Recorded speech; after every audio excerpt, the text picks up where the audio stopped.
Canberra political reporter Andrea Crothers, well, she's managed to be in Queensland over the Christmas break. Obviously, you're a Queenslander, and you join me now.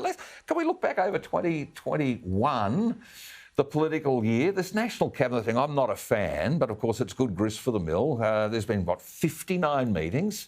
Count them, 59 meetings. Have we got any further advanced? Oh, look, I think there's a bit of an early New Year's Eve present for a few people at least, given that they did actually overhaul close contacts today, making them all like household contacts. So from tonight, if you do happen to live in the ACT, New South Wales, Victoria, Queensland or South Australia, if you are deemed a close contact, that is only because you are a household contact, someone who has spent more than 4 hours in the same place as someone who is a confirmed case. Now, the other big thing here, Gary, is that those who do have COVID only need to isolate for 7 days. Yep. The ticket to freedom is getting that negative test on a rapid antigen test. I'm so pleased you're spelling it out. Don't call it rat. I heard the Prime Minister call it a rat test yesterday or something.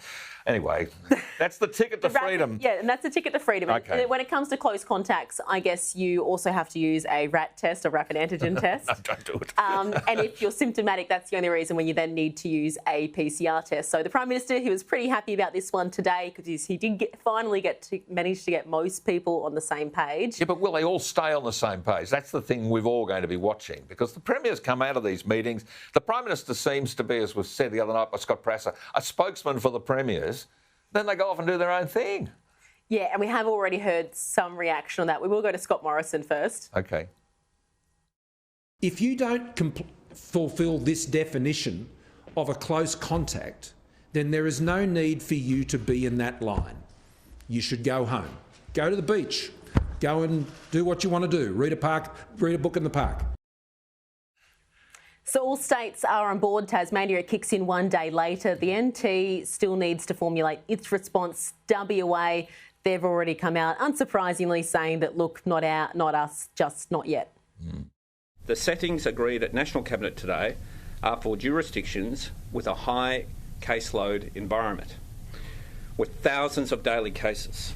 Western Australia is not in that position. That is accepted and understood at National Cabinet, and therefore WA will continue with our existing testing, isolation and close contact settings for the time being.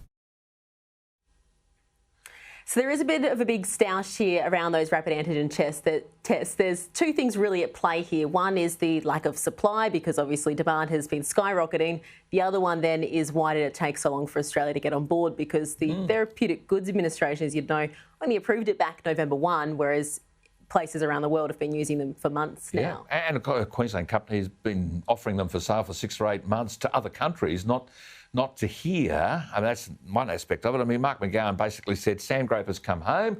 If you're in Queensland or South Australia, come back now, because I can't guarantee I'll let you in a week or two's time. I mean, all of this is threatening language, isn't it? But the rapid antigen test should be a less intrusive, less costly impact on our lives. That's the theory, isn't it? You'd imagine so, which is why this is really sort of causing some concern, a lot of debate and confusion at the moment. We did have one leading kit supplier today who came out saying that, look, the supply is there, but she really blamed this approval process. Well, Australia only went live with the rapid antigen self-test on the 1st of November, whereas other countries did go live earlier. But we're still not at the back of the queue, and I can confirm that we have at least 30 million coming in January, February and March. The Federal Health Minister, Greg Hunt, was out today. He was defending the timing. What the TGA has done is make sure that the priority and safety of Australians is paramount above all else. And the experience from overseas, where they've had significant product recalls, I think underscores the wisdom of the TGA's approach. So you've got Federal Health Minister Greg Hunt today sitting there appearing to defend the TGA, but it is quite interesting because that contradicts the words of the TGA boss, John Skerritt, just 3 months ago when he was actually telling journalist Courtney Gould that it was actually the federal government to blame for the delay.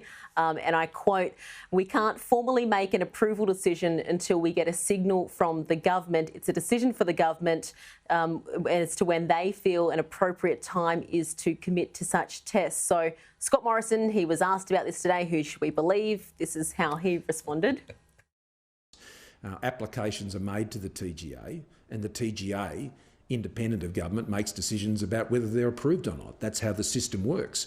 And I agree that the TGA should exercise appropriate caution.